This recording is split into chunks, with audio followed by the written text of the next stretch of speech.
আসসালামু আলাইকুম। আশা করি সকলে অনেক ভালো আছেন। আলহামদুলিল্লাহ আমি অনেক ভালো আছি। তো আজকে আপনাদের সামনে নতুন আরেকটা ভিডিও নিয়ে হাজির হলাম।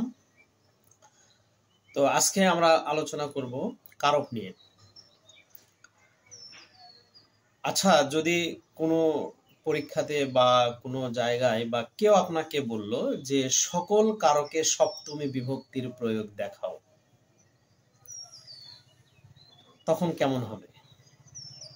বা আপনার কারকগুলো খুঁজতে পুরা কারক কিন্তু আপনাকে সার্চ দিতে হবে যে আমি কোন বাক্য ব্যবহার করব, কোন বাক্যগুলো ব্যবহার করব। মানে একটা সকল কারকে একটি বিভক্তি, 6টা কারকের একটা বিভক্তি প্রয়োগ দেখাতে হবে। তো এইটা যদি আমরা একটু ভিন্নভাবে শিখি তাহলে বিষয়টা কেমন হয়?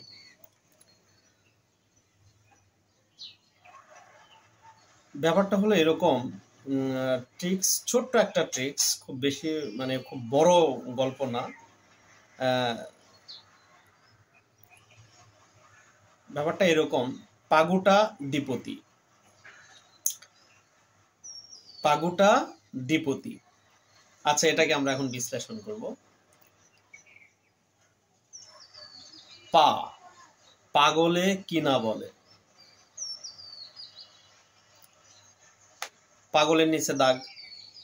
তো পাগলে কি না বলে, পাগলের সাথে বিভক্তি আছে কি? এ বিভক্তি। আর এ বিভক্তি কোন বিভক্তি? সপ্তমী বিভক্তি।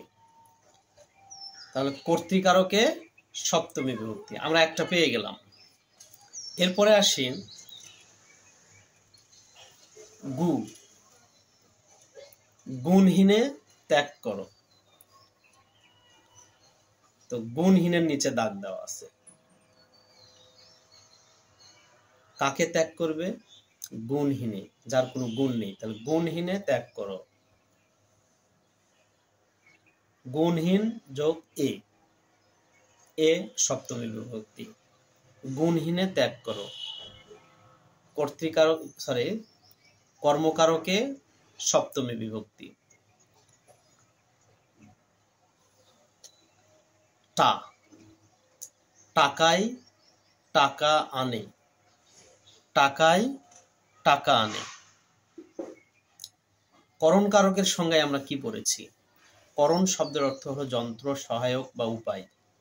বা তাহলে এখানে টাকাটা কি? উপায় হিসেবে কাজ করেছে। টাকা যোগ অ, টাকা যোগ অ, করণে সপ্তমী বিভক্তি। 3টা পেলাম।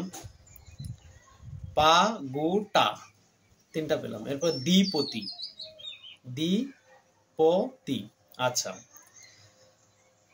দিনে দয়া করো, দিনে দয়া করো। দিনের নিচে দাগ দেওয়া আছে। দিন বলতে এখানে বোঝানো হয়েছে যারা একদম অসহায়, দরিদ্র, এদেরকে। তো যেখানে সত্য ত্যাগ করে দান অর্চনা করা হয়, তো সেটা আমরা জানি সম্প্রদান কারক। তাহলে দিন এর নিচে যদি দাগ দেওয়া থাকে, দিনে এ বিভক্তি আছে, সম্প্রদানে সপ্তমী বিভক্তি। এবং আমরা জানি সম্প্রদানে ব্যক্তি প্রধান। 4টা পেলাম। এরপরে আসি, থাকলো হলো পতি।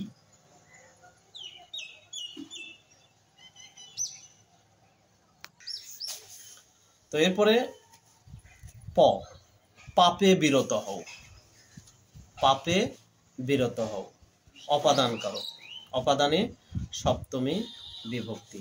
আমরা অপাদান কারকের সংজ্ঞায় কি বলা আছে? যদি ভয় পাওয়া, আরম্ভ, দূরীভূত, বা অর্থাৎ যদি বিয়োগ বুঝাই, সম্পর্ক যদি বিয়োগ হয় বা পরিবর্তন হয়, পরিবর্তন একটা থেকে আরেকটা রূপান্তর যদি বোঝাই, তাহলে সেটা অপাদান কারক হবে।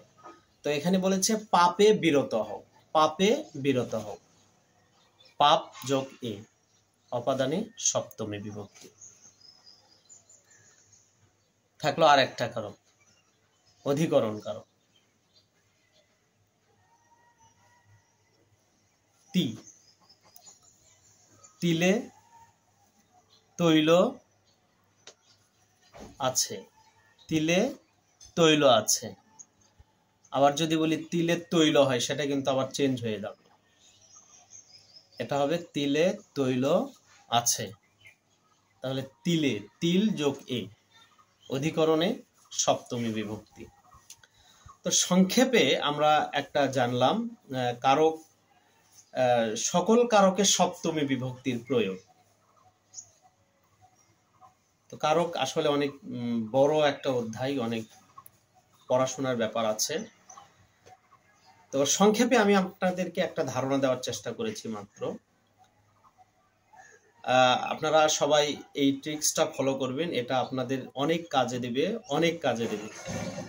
সবাই ভালো থাকবেন, সুখে থাকবেন, সবার সুস্বাস্থ্য কামনা করি। এবং আমার ভিডিও ভালো লাগলে লাইক, কমেন্ট, শেয়ার করবেন। ধন্যবাদ সবাইকে।